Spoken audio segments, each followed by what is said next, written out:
ئێرە بازاری قۆری کەرکووکە یەکێکە لەو بازارانەی پێکاتەکانی شارەکەی کۆ کردوێتەوە و بازارێکی شام هەموو پێداویستی کە ڕۆژانی تیا دەست دەکەوێت.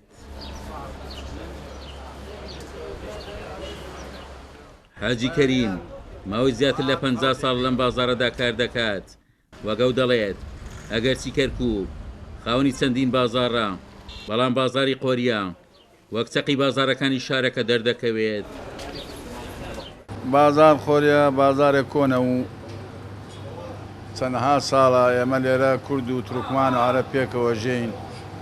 سەنتەری کەرکووکە یەنە ئەم بازارە هەموو شتێکی لێ هەیە و ئەوەی دێ بۆ ئەم بازارە هیچ نوقسانێکی تیانێ و هەمووی شتێکی لێ هەیە و هەموو شتێ دەسەکەوێ میوە هاتە و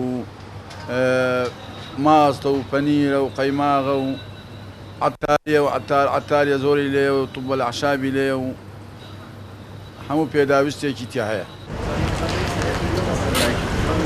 دوکاندار و کەسبکەرانی بازاری قۆریە باس لە کزی کارەکەیان دەکەن و دەشڵێن زیاتر لە هۆکارێکەیە کە کاریگەری لەسەر کەسبوونی جم و جۆڵی بازارەکە دروست کردووە. کەرکووکی زۆر زەخم بووە. دۆ سۆپەرمارکێکی ئیسا تەماتە فرۆشیە، یعنی بەهاراتە فرۆشیە، یعنی هەموو شتێکە فرۆشیە بۆ سۆپەرمارکە چیتە ژوورۆ هیچ نایە، ماستە فرۆشیە، هەموو شتێکە گۆشتە فرۆشیە. جاران گۆشت بەس قەسابێ فرۆشی، سۆپەرمارک گۆشتە فرۆشیە. دوایەوە بازاریش ئینتشاری کردووە، زۆر ئینتشاری کردووە، ئیشیش نییە. بەسەرکە لەوەیە ئیشیش نییە.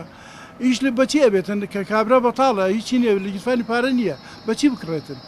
سەنتەری کەرکووک ئێرەیە، ڕۆحی بازار ئێرە بوو.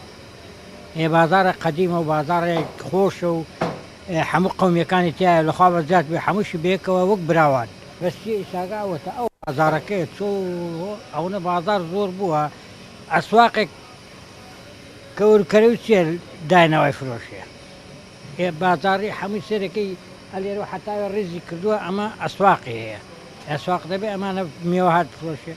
ئەم بازارە زۆر کۆنە لە کەرکووک، فەرقمان نییە، کورد و عەرەب و تورکمان هەمومان ئەژین لێرە، بەس ئێستا ئەم وەختانە بازار زۆر کزە، حرەکە نییە، لە ئەم وەزعانە هیچ باش نابێ، نازانێت چییە مەسەلە.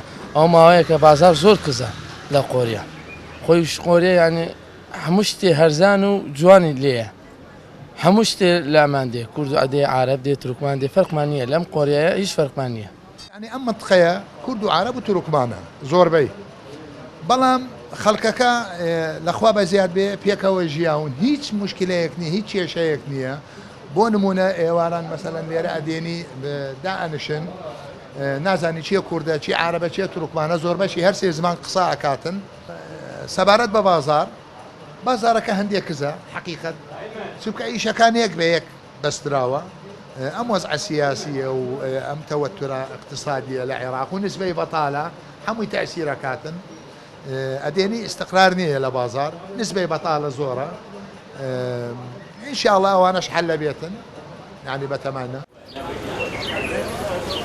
وەریە بە یەکێک لە بازارە میلیەکانی کەرکووک ژمار دەکرێت کە لە ڕابردوودا جمەی داهات لەو کەسانەی بۆ بازاریکردن سەردانیان دەکرد، بەڵام لە ئێستادا ناجێژیری دۆخی سیاسی و ئەمنی لە پاڵکردنەوەی چەندین مارکێت لە کەرکووک جم و جۆڵی لە بازاری قۆریە کەز و لاواز کردووە.